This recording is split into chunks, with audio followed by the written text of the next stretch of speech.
একটু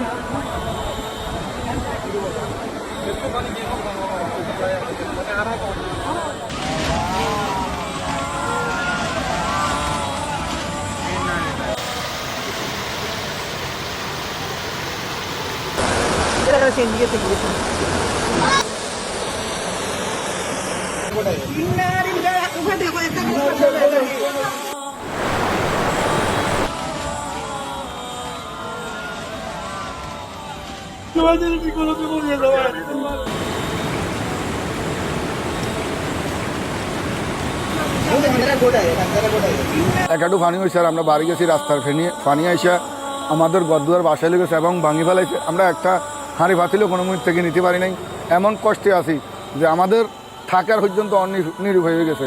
আমরা এক বিল্ডিংয়ে ঢুকছি, ওইখান থেকে পর্যন্ত আমাদের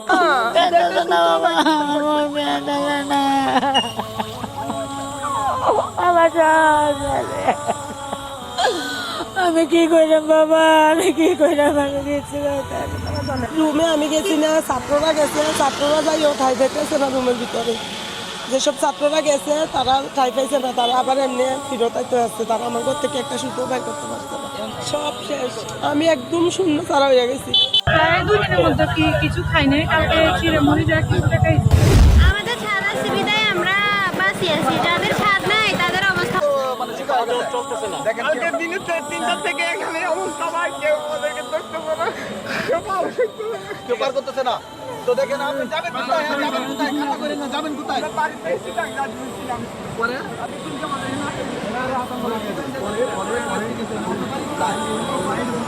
মৃতলাশ পানিতে ভাসতেছে, একটু যে কবর দিবে সেই জায়গাটা পর্যন্ত পাওয়া যাচ্ছে না বন্যার পানির জন্য। কোনো জায়গায় মাটি পাওয়া যাচ্ছে না, এমন হচ্ছে ফেনের বিভিন্ন ভিতরে যে গ্রাম অঞ্চলগুলো আছে সেইখানে।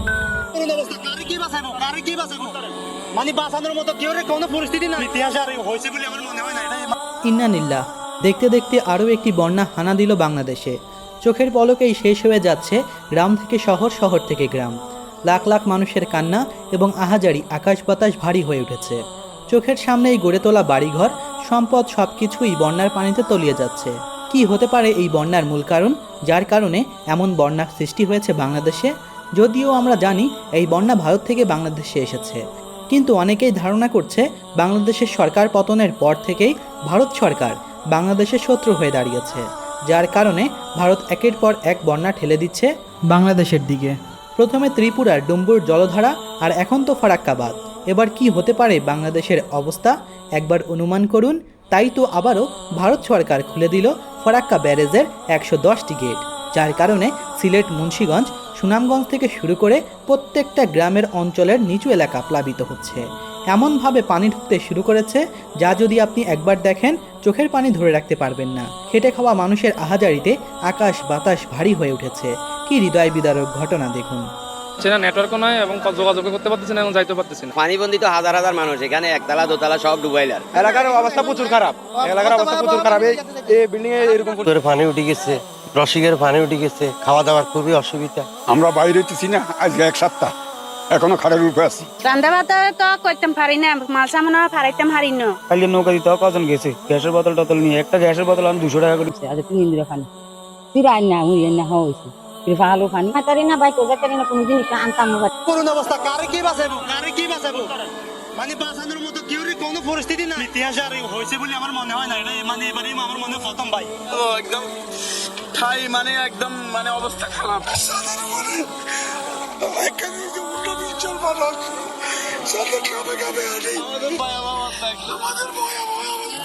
পানি উঠে গেছে, 2nd ফ্লোর ডুবে গেছে, যেখানে আমি নিজে ভাত খেয়ে আসছি। শহরের মাল্টিমিলিয়নিয়ার ওয়েলদি ফ্যামিলি ফকির হয়ে গেছে। ফারাক্কা বাঁধ খুলে দেওয়ার কারণে পরিস্থিতি এতটাই ভয়ঙ্কর হয়ে উঠেছে যা শুধু গ্রাম নয় বরং শহরে পানি ঢুকতে শুরু করেছে। তলিয়ে যাচ্ছে একে একে সব ব্যবসা প্রতিষ্ঠান, অফিস আদালত, স্কুল কলেজ, মসজিদ মন্দির। খেটে খাওয়া মানুষের কান্নার আহাজারি। নিমিষেই শেষ হয়ে যাচ্ছে কয়েকশো বছর পুরাতন বাড়িঘর। দেখুন নিজের চোখে।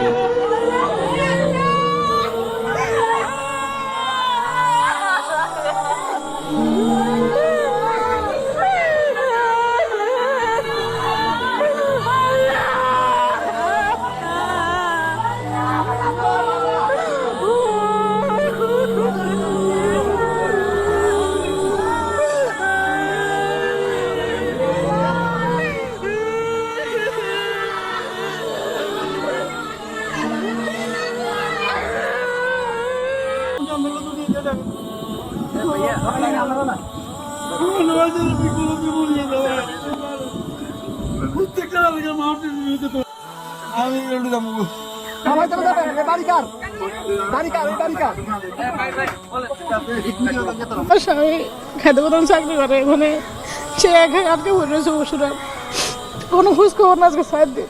এই বোটটা আমরা ঢাকা থেকে সদরঘাট থেকে ভাড়া করে আনছি, সেই একটা বোট দিয়ে আমরা এলাকা পুরোটার মধ্যে রেস্কিউ করতেছি। মানুষ অনেক কষ্ট, যারা মেন রোডে আছে তারা বাঁচতেছে, আর যারা গ্রাম অঞ্চলে যারা আছে তাদের অনেক কষ্ট হয়ে যাচ্ছে। প্রশাসনের সহযোগিতা দরকার, হেলিকপ্টার দরকার এবং ইঞ্জিন চালিত নৌকা দরকার। পানির যে ভয়াবহতা আমরা যেতে পারিনি, অনেক শিশুদের কান্না, মেয়েদের কান্না আমরা শুনেছি। কতদিন ধরে এখানে পানি উঠেছে? পানি উঠেছে ধরেন আজকে 5-6 দিন ধরে এই জায়গায়, আজকে 2 দিন ডুবে গেছে বেশি অতিরিক্ত পানি। আজকে 5-6 দিন ধরে আমরা পানির ভিতরে বাঁচতেছি। এখন সমস্যাটা আমাদের বাড়িঘর মাঝখানে সবকিছু ডুবে গেছে। যদিও এই ফারাক্কা বাঁধের গেট খোলাকে নিয়ে ভারতের বিভিন্ন উচ্চপদস্থ কর্মকর্তারা ফারাক্কা বাঁধের ঝুঁকিপূর্ণকে নিয়ে কথা বলছেন, কেননা ফারাক্কা বাঁধের বয়স 51 বছর হয়ে গেলেও এই ফারাক্কা বাঁধে দেখা গিয়েছে অধিকাংশ ফাটল। তাই তো তারা ঝুঁকি এড়াতে এমন কাজ করেছে। ফারাক্কা বাঁধ প্রকল্পের সূত্রে জানা গিয়েছে, বিহার এবং ঝাড়খণ্ডের বিপুল পরিমাণে বৃষ্টি হওয়ায় ফারাক্কা বাঁধের প্রকল্পের পানির স্তর বাড়ায় সব গেট খুলে দেওয়া হয়েছে। যে পরিমাণে পানি আসছে সেই পরিমাণে পানি ছাড়া হচ্ছে। ইতিমধ্যে 77.35 ড্রেজার লেভেল অতিক্রম করেছে। ফারাক্কা ব্যারেজের পানি ধরে রাখার ক্ষমতা নেই, ফলে পানি ছাড়তে বাধ্য হয়েছেন তারা। পানি না ছাড়া হলেও ফারাক্কা ব্যারেজ ক্ষতিগ্রস্ত হওয়ার আশঙ্কা রয়েছে। এ যেন এক জলদস্যু দেশ। এমনকি ত্রিপুরার ডুম্বুর জলধারার বন্যার পানিতে ডুবে দেশের 11টি জেলার 24 জনের মৃত্যুর খবর পাওয়া গিয়েছে। নয়, এই মেঘনা অববাহিকায় যে মেঘনা রিভার সিস্টেম, এটার উজানের 26টি যে নদী আছে তার 12টিতেই ভারত বাদ দিয়েছে, এবং আজকে যখন বিপদ হয়েছে, পানি বেড়ে গেছে, তখন সবগুলো বাদ তারা ছেড়ে দিয়েছে। এইটা একটা মানুষ হত্যার মতো একটা অপরাধ আমরা মনে করি। এই বিষয়টাকে আন্তর্জাতিক আদালতে, আন্তর্জাতিক ফোরামেও তোলা উচিত। এটা অবশ্যই আমাদের বাংলাদেশের বর্তমান যে সরকার আছে তাদের পক্ষ থেকে এটা করা দরকার। এই মুহূর্তে জনদাবি হচ্ছে মানুষকে বাঁচাতে হবে।